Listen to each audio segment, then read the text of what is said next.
This probably sounds like the start of one of those weird clickbait posts, but I swear, this is exactly how it went down.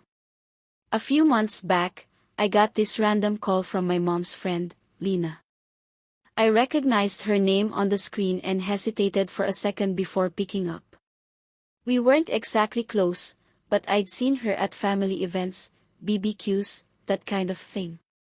She was always there, always dressed a little too nice for casual occasions, and always giving off this strange vibe like she knew something you didn't. "Hey, sweetie," she said when I picked up, her voice way too warm for what I expected. "I heard from your mom that you're good with computers. My laptop's been acting weird lately. Any chance you can come by and take a look?" I agreed without thinking much of it. It wasn't unusual for my mom's friends to ask me for help. Free IT guy for the middle-aged mom circle, apparently. I figured it would be quick, maybe a software update, maybe just her forgetting a password again. I was planning to be in and out in under an hour. Still, after hanging up, I caught myself thinking about her. Lena. Mid-40s, maybe early 40s, not sure. She had that energy, confident, deliberate, like she was aware of the effect she had on people. She wasn't traditionally beautiful in a magazine way, but she had presence.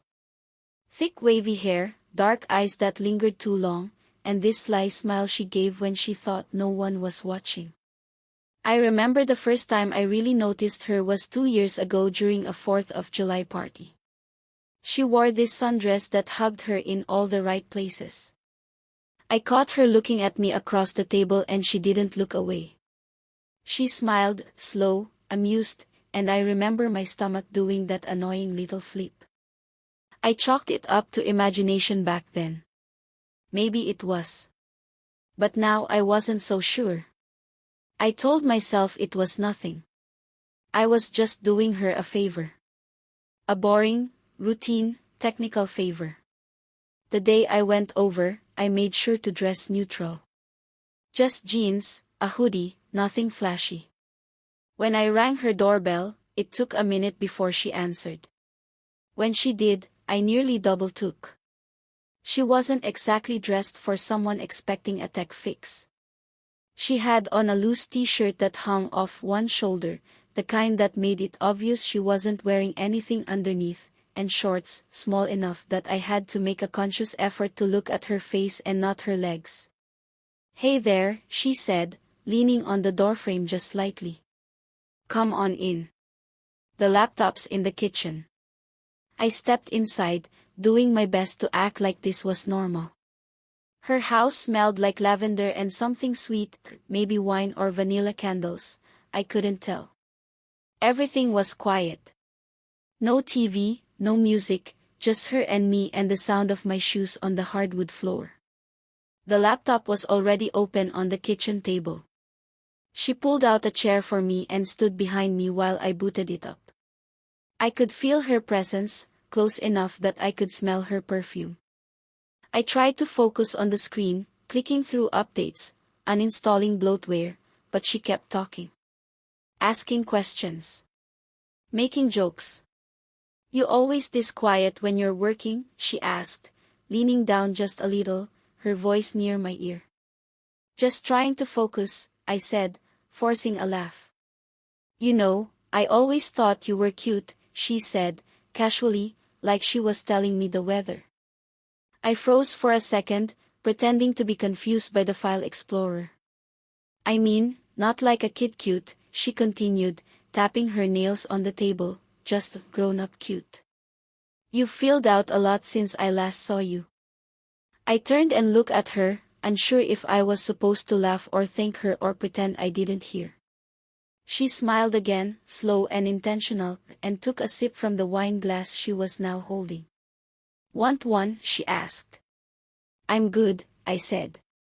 "You're legal, aren't you?" I nodded. "Then don't be so tense," she said. "It's just wine."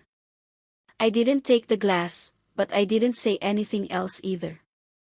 I went back to the laptop, but I could feel her watching me. Not just glancing, watching. Like she was waiting for something. You know, she said after a long pause, this whole thing has me thinking.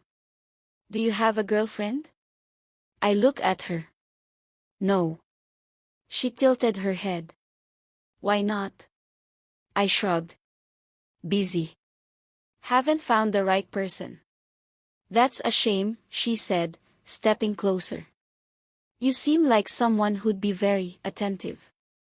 Her tone was loaded. I tried to laugh it off. I mostly just fix laptops. She laughed too, a low, throaty sound, and I saw her glance at my hands. Strong fingers, she said. There was a moment, a silence too long to be casual. I could have stood up. Could have made a joke, changed the subject, said I had to go. But I didn't. I stayed seated, hands still on the keyboard, screen glowing in front of me, her warmth just inches from my side. She brushed her hand against my shoulder lightly. Not a mistake. She didn't apologize. Just let it linger. I get lonely, you know, she said, quieter now. The house is too big sometimes. Too quiet. I finally turned to face her. I'm almost done, I said, not answering anything she didn't actually ask. I know, she said, voice soft. But maybe, don't be in such a hurry to leave. That was the moment I knew this wasn't in my head.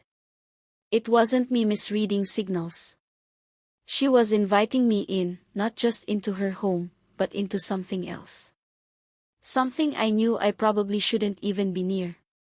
But the worst part, I didn't hate it. I didn't want to run.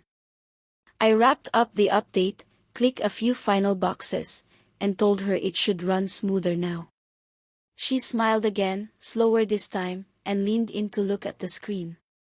Her arm pressed against mine, her hair brushed my neck, and her breath was warm as she spoke.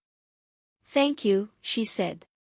Her hand touched my thigh, just above the knee, casual like it belonged there. I didn't move. Couldn't move. I'm serious, she whispered. You've always been so sweet. But now. I turned to her again, slower this time. She didn't back away. You're not just sweet anymore. I didn't know who moved first. Maybe it was both of us. Maybe the air between us just collapsed. But suddenly her lips were on mine, soft, searching, tasting like wine and danger. Her hands slid up, fingers grazing my chest. I kissed her back, hungry, confused, guilty, thrilled. Then I pulled away. Fast. Stood up like the chair burned me. I should go, I said, my voice raw.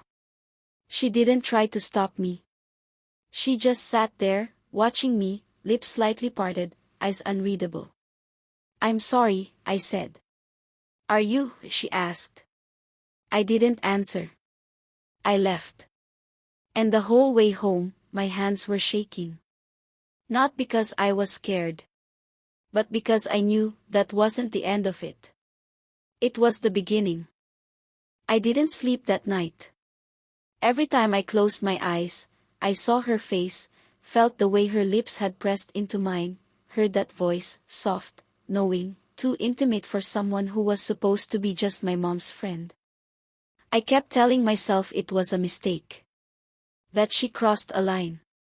That I had. That it wouldn't happen again. Except I couldn't stop thinking about it. Her scent, the way she looked at me, the weight of her hand on my leg. It wasn't some high school crush fantasy. It was real, and it was burned into my memory. I didn't talk to her. Didn't reply to her one text that just said, "Hope your hands are okay after all that intense typing." I ignored it. I needed to reset. Pretend it didn't happen. But a few days later, another message came in. Printers acting up. Mind taking a quick look? Shouldn't take more than 10 minutes. It was almost laughable. Obvious. 10 minutes? I should have said no. But I told myself I was going over just to be clear. To set a line. That I'd fix whatever and leave. She opened the door in a silk robe. Thin, cream-colored, tied loose at the waist. I could see the curve of her collarbone, the smooth skin of her legs. She smiled like I was exactly who she wanted to see. You came, she said, like she wasn't sure I would. Then added, thanks for this. I'm hopeless with tech. I followed her in, heartbeat hammering, mind racing. The house was warmer than usual, or maybe it was just me. She walked ahead of me, slowly, deliberately. The robe shifted with every step, clinging in ways that made it impossible to focus. The printer wasn't even on. I didn't ask why. She didn't pretend either. I missed you, she said, leaning against the kitchen counter, eyes locked onto mine. You've been avoiding me. I stayed quiet. I shouldn't have kissed you, she added. I know that. But I'm not sorry. Still, I said nothing. I was afraid of what would come out if I opened my mouth. She stepped closer. You haven't been able to stop thinking about it either, have you? When I didn't deny it, she closed the distance between us. Her hand reached up, fingers sliding behind my neck. She kissed me again. Slower this time. No hesitation. My hands found her waist without thinking, feeling the silk robe bunch under my fingers. The kiss deepened. She pulled me closer, guiding me like she'd already played this out in her head. I didn't stop her. Didn't want to. Everything about her felt deliberate, every movement, every sigh, every inch of her body pressed into mine. We didn't speak. Words would have ruined it. I didn't know how we made it to her bedroom. I barely registered it. All I knew was that the robe hit the floor, and then it was skin against skin, hit building, her breath against my ear as she pulled me onto the bed. She took control, like this was her space, her game, and I was just catching up. But I wasn't passive. I wanted her. Needed her. Wanted to taste every second of what I wasn't supposed to have. It wasn't just sex. It was need. Raw, unfiltered, reckless. Her hands clutched at my back, her hips rising to meet mine, her mouth finding mine again and again. She whispered things I can't repeat, not because they were obscene, but because they were meant just for that moment. For me. For her. When it was over, we stayed tangled. Her head on my chest, fingers drawing slow lines across my stomach. I forgot what that felt like, she murmured. I stared at the ceiling, breathing hard, heart still pounding in the aftermath. Was it just physical for you? She asked, voice smaller now. I didn't answer. I couldn't. She sighed. It's okay if it was. I just needed to feel wanted. Needed. I turned to her. She looked vulnerable in a way I hadn't seen before. Less composed. Less in control. There was something behind her eyes, sadness maybe, or regret, or maybe just years of pretending she didn't want more. How long have you felt like this? I asked. Too long, she said. Too long to pretend it's not there. She told me about her ex-husband. How he stopped touching her. How the house became quiet. How her friends stopped asking if she was okay because they didn't really want the answer. And now here I was, a kid she used to see running around her backyard, now grown, now here, now in her bed. She didn't say it out loud, but I could feel it. I represented something more than desire. I made her feel alive again. I left that afternoon completely changed. The guilt didn't hit right away. At first, it was adrenaline, the rush of getting away with something dangerous. I replayed everything in my head, her voice, her body, the way she'd look at me like I was the only person who mattered in the world. Then the shame started creeping in. Not because of her, but because of how easily I gave in. How fast I folded the second she opened the door. But I couldn't stop. We started seeing each other once a week. Sometimes twice. Always under excuses. She'd say she needed help with her modem. Or her phone. Or, could I please just take a look at the new software she installed? We both knew the game. The excuses didn't matter. Each time was different. Some days it was quick, desperate, rushed. Other times we'd linger, wrapped in sheets, pretending we existed in a vacuum where none of this was wrong. But it was wrong. I knew it. And the secrecy only made it more addictive.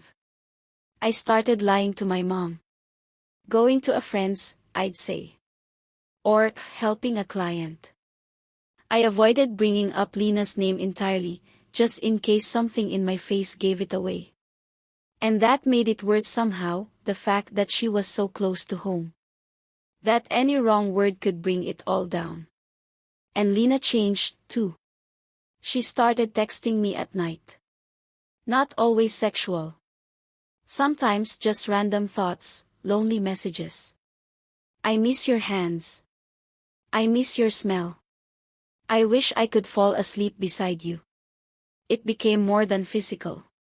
At least for her. One night, she asked, "Do you think about me when I'm not around?" I typed, "Yeah. All the time." Then deleted it. I didn't reply at all. She noticed. The next time I saw her, she was colder. Not mean. Just distant. Like she was pulling back before I could. But the moment we touched, it all melted away. She held me tighter that day. Clung to me like she knew it wouldn't last. I started to wonder what we were doing. Whether I was just her fantasy, or if I was building something I had no intention of finishing.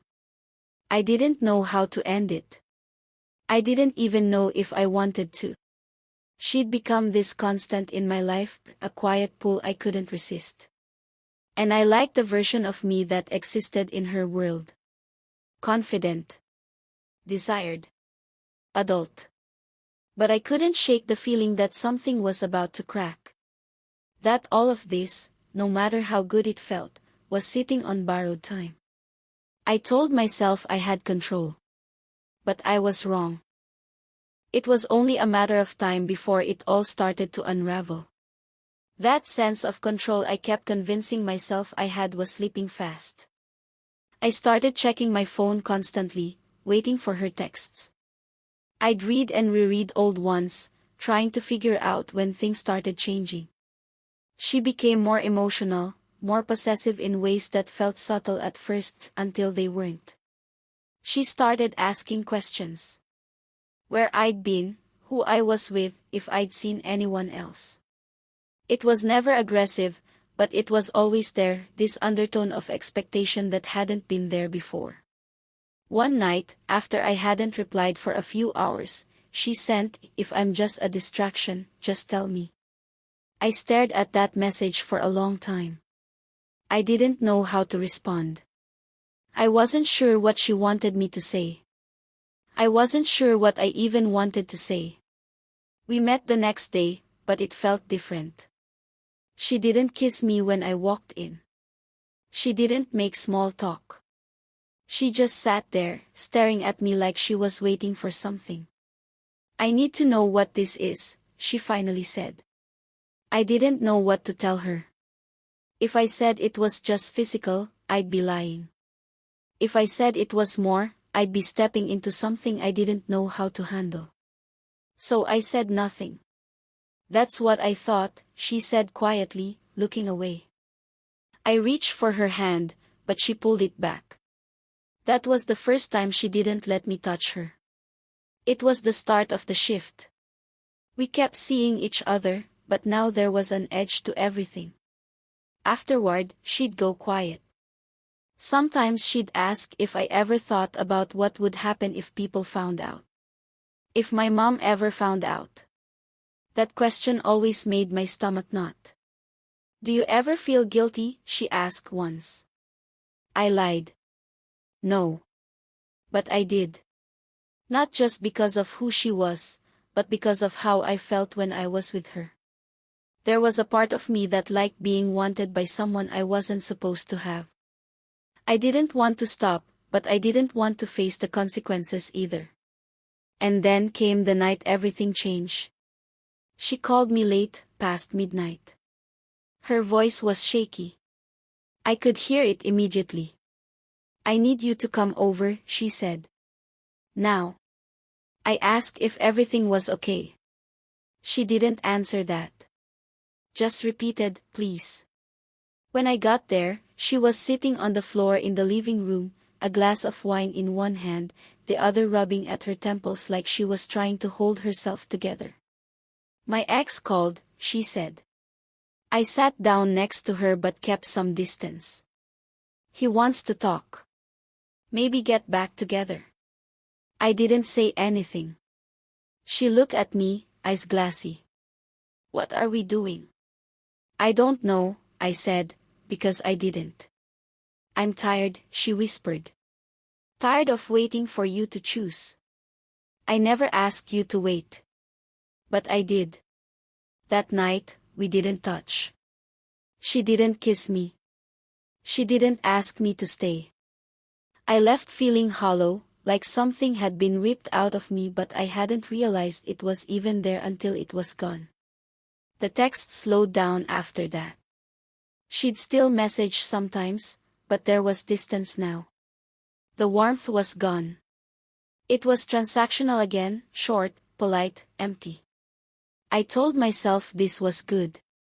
That maybe it was ending the way it had to. Then my mom brought her up at dinner. Casual. Harmless. Saw Lena the other day, she said, pouring herself tea. She looked different. You haven't talked to her, have you? I kept my face neutral. No. Why? She just seemed off. I hope she's okay. I shrugged. Maybe she's just going through something. I could barely eat after that. My chest felt tight the rest of the night. She wasn't just some random woman. She was part of the world I lived in. And the walls were closing in. A week later, she texted me out of nowhere, "Do you miss me?"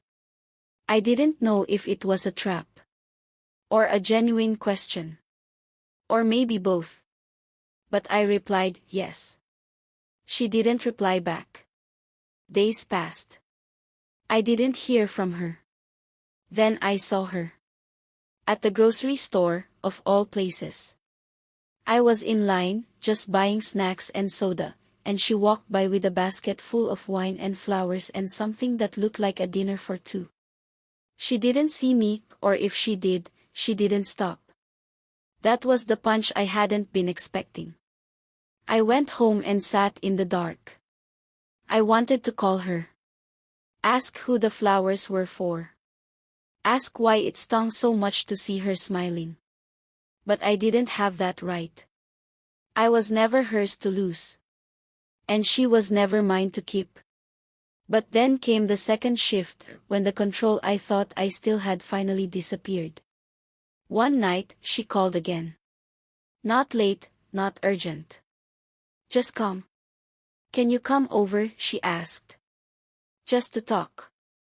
I hesitated, but I went.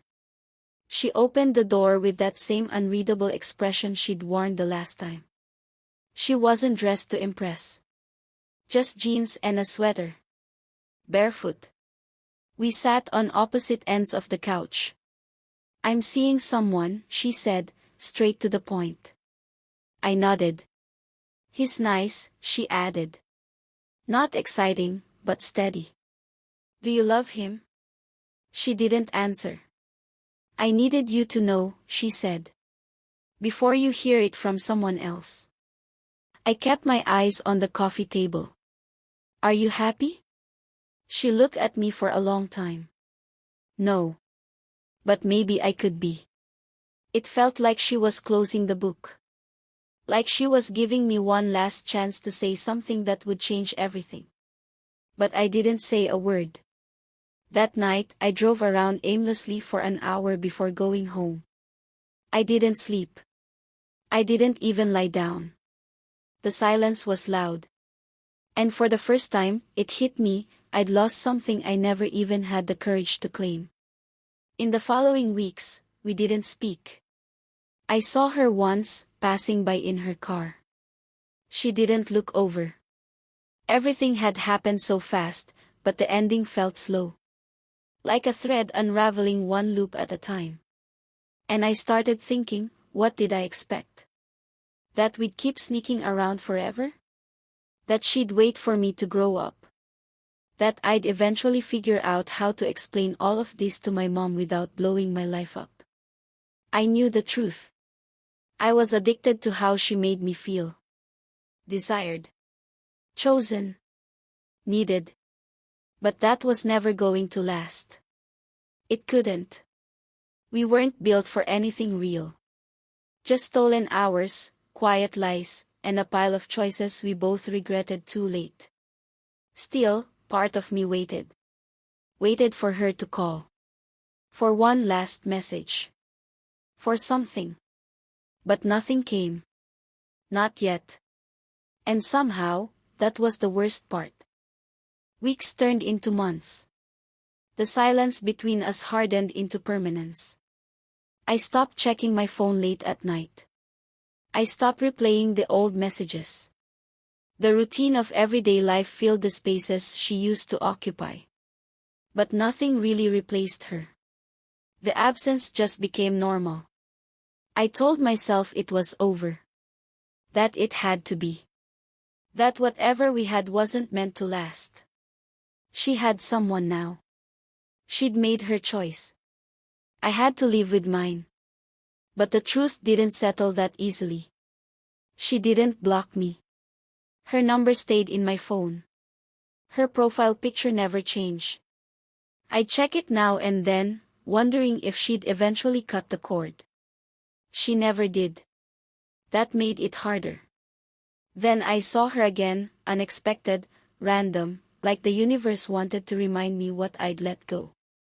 A family gathering. Small. Casual. My mom had invited her, of course. They'd been friends forever. I didn't know she was coming. She walked in, same calm expression, dressed simple but elegant, like always. When our eyes met, it felt like time paused for a second. She didn't flinch. Just nodded politely, like I was anyone else in the room. That hit harder than anything. We didn't talk. Didn't even cross paths during the dinner. But I could feel her presence in every room. Every glance in my direction, every time she smiled too wide at someone else, it was all calculated, all deliberate. She wasn't trying to win me back. She was showing me she was already gone. Later that night, when most people had left, I stepped outside just to breathe. I didn't expect her to follow. She lit a cigarette, leaned against the porch railing. I didn't think you'd come tonight, I said. Didn't come for you, she replied. I figured. Long silence. You look good, I offered, unsure why I said it. She gave a small laugh, not unkind. You always did know what to say too late. There was no anger in her voice. No bitterness. Just a tired kind of clarity. Like she'd run out of emotion to give. Are you happy? I asked. I'm fine, she said. Which is better than I've been in a long time. I wanted to ask if she missed me. If she still thought about us. But I didn't. I already knew the answer. Maybe she did too. You were never just a distraction, she said, finally looking at me. Even if you acted like I was. I didn't mean to hurt you. But you did. I nodded. There was nothing else to say. She left before I did. Didn't say goodbye. Just disappeared back into the house, and then into the night. After that, I tried moving on. Dated casually. No one stuck. No one really got close. I compared everyone to her even when I tried not to. Her laugh. Her eyes. The way she used to say my name when she was half asleep. I told myself that was just the aftertaste of first obsession. It didn't help. Some nights, I drive past her house. Not to stalk. Just to remember. The lights would be off. No movement. Just another house on a quiet street. I never stopped the car. Never texted. Never called. I just needed to feel close to something that used to belong to me, even if it never really did. One night, I broke.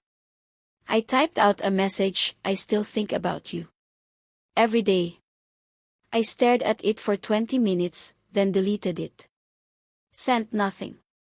The next morning, I woke up to a message from her. I know. No context. No build-up. Just that. I didn't reply. There was nothing to follow that with. We both understood what it meant. That we were still in each other's heads, even if we weren't in each other's lives. After that, it went quiet again. The next time I saw her, she was with him. Holding his hand. They were walking through a local market, laughing at something he said. She looked at peace. I didn't interrupt. Didn't make eye contact. Just kept walking. That night, I thought about the first time we kissed. About how sure she had been. How unafraid. And I realized she had been braver than me from the start. She had risked more, wanted more, and ultimately left because I couldn't give it. She never asked me to promise her anything. Never pushed me for a label. But in all the quiet moments, she was waiting for me to choose her. And I didn't. That was my failure, not hers. Years passed. I saw her less. Heard about her only through passing mentions from my mom. They drifted too. Life moved on. People got older. Stories faded. Then one day, I saw the news. Her name. A car accident. Nothing suspicious. Just bad timing, bad weather, bad luck.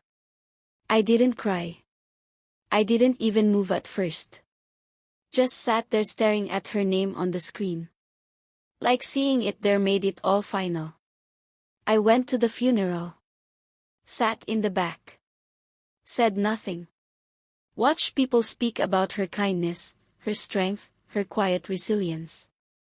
I didn't belong in that room. No one there knew who I had been to her. Afterwards, I stood by her grave longer than I should have. Just the two of us again, finally quiet, finally unburdened by secrets. I should have said it, I whispered. I should have chosen you. No one heard it. But maybe she did. In the years that followed, I kept her memory tucked in places no one could see. A song she used to hum. A perfume I'd smell on a stranger. An old message I never deleted. She never got her happy ending. Neither did I. But for a little while, we had something real. Something reckless. Something ours. And sometimes, that has to be enough.